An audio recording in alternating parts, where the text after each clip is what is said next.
All right, so my pleasure to introduce, I think I said grow before for Mark when he was actually run, but our growth speaker for today is Kara Gamber, and Kara is a certified digital marketing expert and has helped clients bolster their ROIs by 300% in 6 months and grow to 5-figure to 7-figure profits over 4 years. Her company was recently voted best marketing firm by St. Louis Small Business Monthly. Congratulations. Today we'll learn how leveraging freelancers can help fuel your business growth without breaking the bank. So let me turn it over to you, Cara.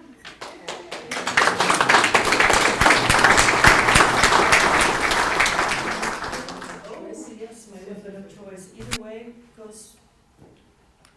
There we go. Hopefully I can read this. It's very tiny. Yeah, thank you very Not good much. for the video. Oh, yeah.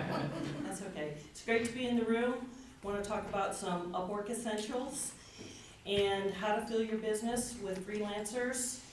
I do want to note that if you, even if you're not going to use Upwork, there are other freelance platforms. The information that I'm going to be sharing is very helpful, and if you are not using freelancers, hopefully you'll be inspired and get some great ideas. How many of you, and also afterward, I'll answer questions if Mark and time permit, how many of you use Upwork, have used Upwork? How about use freelancers? Okay, very few. How many of you think you might want to in the future? Okay, good. All right. So I started using hiring about 8 or 9 years ago, and honestly, I was pretty scared. Hiring somebody, I wasn't sure what to expect. I kind of like to have control over things, and when expectations don't have an end and I don't know what's happening, it's a little scary. But I wanted to show you 3 of my workers that I have. These are just a little snippet of my team from different areas in the world. And I care about these guys very much. They've been with me for 7 years. And I have a relationship with each and every one of them. They mean very much to me. Now I have to tell you, I had to kiss a lot of frogs and go through the school of hard knocks, which I'll talk about later, to get these wonderful people. But I do want to let you know one of the things I love about hiring freelancers and having people work for me is that I can give somebody a task at night, wake up in the morning, and the job is finished. And it's a great feeling. Growing my business overnight, right?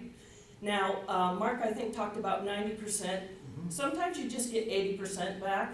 And for me, it just means I only have to do 20% and not 100%. And then we can work toward perfection. It's not a perfect process, but I love it and I love my team. So let's talk a little bit about Upwork. Upwork is one of the largest, is actually the world's largest freelance marketplace. They have 15 million skilled professionals across 180 countries, representing 80,000 skills. Pretty huge. It is a very flexible way to grow your business in a cost-effective way. It has built-in tools that seamlessly enable you to hire somebody, collaborate with them, and pay them. It's pretty remarkable. I've worked with all these platforms here, except for Fiverr, and I have to tell you my experience on Upwork has been exceptional, and a lot of my stories of kissing frogs has been on other platforms, namely Hubstaff Talent. So let's talk about why Upwork. Why should we use Upwork as a platform? You have a larger talent pool. You've got more people to choose from to be able to source what your needs are. And Fiverr and I believe e4e doesn't quite match up to that. You have a higher quality of freelancers. They have a specific, pretty rigorous vetting system to make sure that the talent that you're getting is skilled and ready to do the work and has the expertise that you need. Fiverr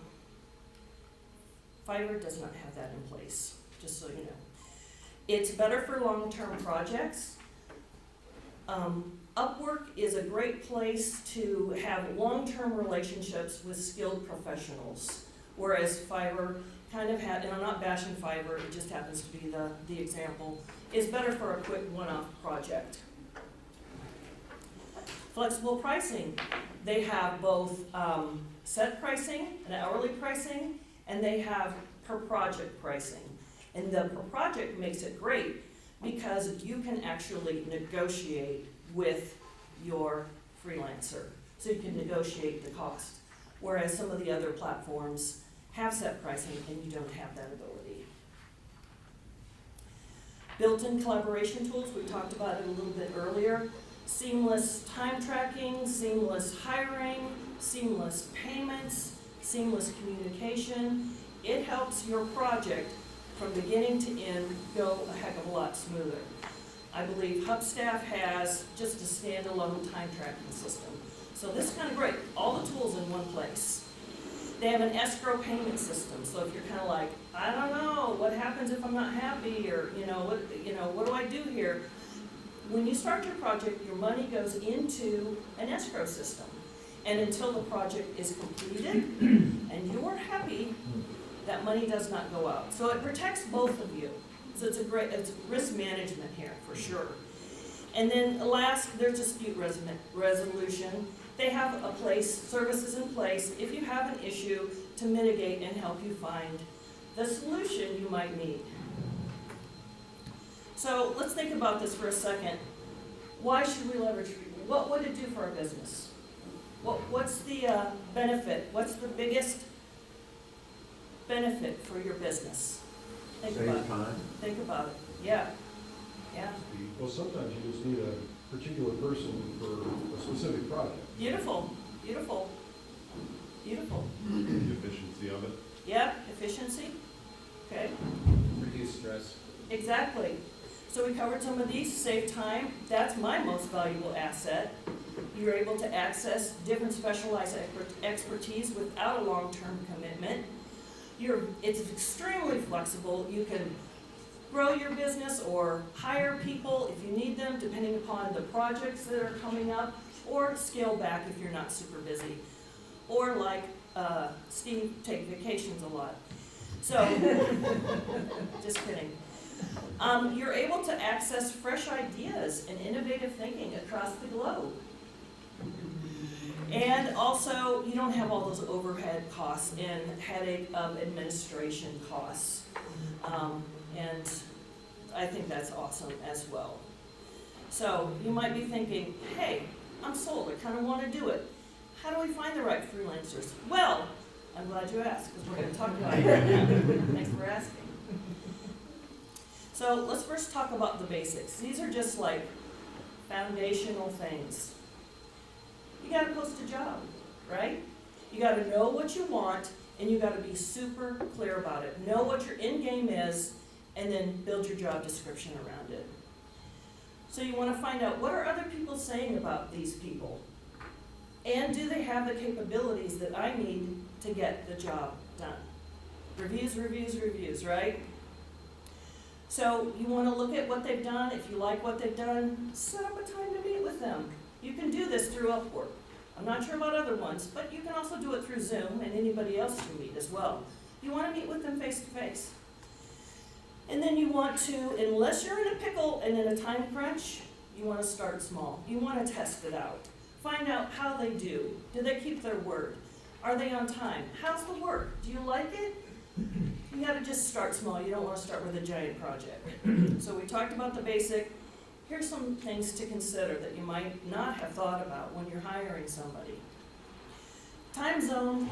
This is especially important when you're dealing with offshore employees. Are they asleep when you're awake? Vice versa? Are they willing to compromise? Are they willing to work your time, or do you need to compromise? Think about that. Consider that. The next thing we need to think about is cultural and language differences. I recently had one of my guys from India. He had, on Monday, a holiday. Well, it's not a holiday for me, but it is for him. You kind of got to consider those things. I like to keep cliches out of it. I like to keep how I speak with them very clear and to the point. It is extremely helpful.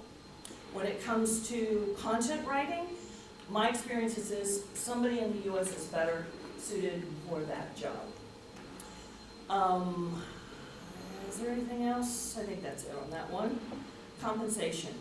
When it comes to compensation, sometimes it's set up like in Upwork, but then when you come to negotiate, or if you're on a different platform, you have to consider the role they play, right? What's their role, and where are they located? $100 goes a lot farther in the Philippines than it does in the United States. You have to do your due diligence, especially if you're going to negotiate. You don't want to lowball them, but you don't want to pay someone $1,000 for something that is not required. Okay, so now, because I have had such a great, I pretty much graduated from the School of Hard Knocks and have lip service experience with kissing frogs, here's my advice segment on it, all right? Decide on your deal breakers. So, in the very beginning, I found somebody on paper who was absolutely perfect. I'm like, this dude is wonderful. It's amazing. So I set up a call with him, and he had a profile picture. He had all the skills I wanted. I got online, and it was clear this was not the dude. It was a poser, right? Can't trust that. My deal breaker is basically when someone lies to me. I can't trust it, right? I gotta be able to trust somebody. Decide on your deal breaker, right? Next, which brings me to my next point, hire slow and fire fast. Take your time. Do your due diligence. Don't skip any steps whatsoever, right? When it comes to firing, what you want to do is you don't want to put up with stuff. You want to fire fast. I have given people chance after chance after chance in School of Hard Knocks. If their performance is poor and it's a constant in the little things, when you need them for the big things, you can't count on them. So, fire fast. Closely monitor the proposals. Another one of my School of Hard Knocks. So I thought, okay, I'm gonna get into this. This was on Hub Staff Market. I put in a kind of a loose, not super descriptive job description. And what happened was I kind of got busy, and after a couple of hours, I kind of looked at it. I was getting ready to leave. I'm in the garage, actually. I remember this. I looked at my phone, and I'm like, I couldn't believe it. 80 resumes, 80 proposals. And I'm like, oh, I gotta stop this madness. So I went in and stopped it. So here's the deal. That took a lot of work to go through all that. So if you're going to submit a job task, stick around and monitor it. Recently, I asked for some work on Upwork, and it was 9 o'clock at night. It was a situation where I needed help with something. A client had an emergency, so I wanted to come through for them. And what happened was, within 30 minutes, I had 6 people. I had 6 people in 30 minutes reply. And then I was able to choose somebody from that. And the next morning, guess what? The job was done. So that was a beautiful thing. So do you guys remember in school when your teacher handed out a paper and said, I want you to, before you do the work, I want you to read through this whole thing, right? And on the back, at the very end, it said, don't do the work, just turn over your paper and put your pencil on the table. Who remembers this? Anybody? Who did the work? Right. So you kind of find out who's reading. This is your first test, okay? So what you want to do is, you want to put your job, you submit your job and say, look, I want you to read through all of my requests here. And at the very end, I want you to, and at the very end you put, when you reply to me, put this word Disney or pineapple at the top so I know that you've read everything. That is your first way to find out, an easy way to screen, if you had 80 jobs come through, be able to find out who's listening So you want to do a double candidate test. So let's just say you have two candidates that you can't decide between. These two people are amazing. So if you have the money, what you'll want to do is give them the same task and find out which one you like best. Compare, find out who performs better. So tips for maximizing ROI. You want to rehire the people that you've worked with before so you can omit your onboarding time and costs. You want to offer bonuses or like rev shares for people who contribute to to jobs that are really important that they can contribute to. And then you want to inquire about referrals with your contractor to find out if they have any other people that they know who can help you. I've used all of these. This has worked very well for me. The number one key to success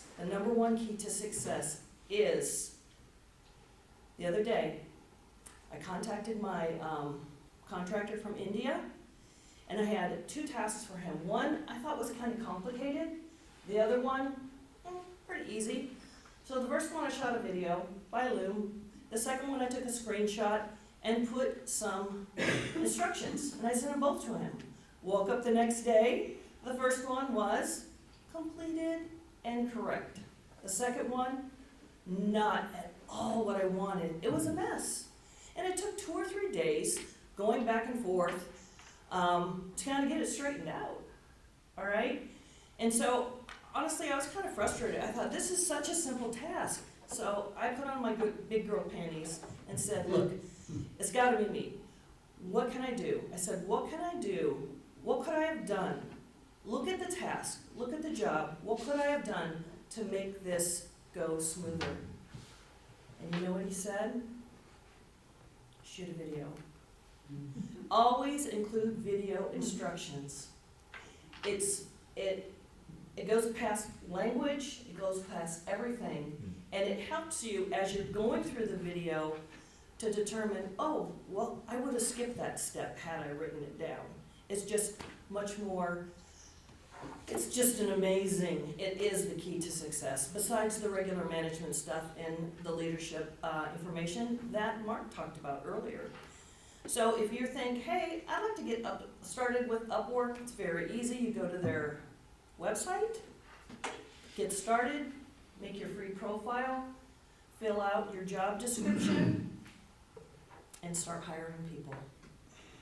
I have been made known that my time is up, right? Up.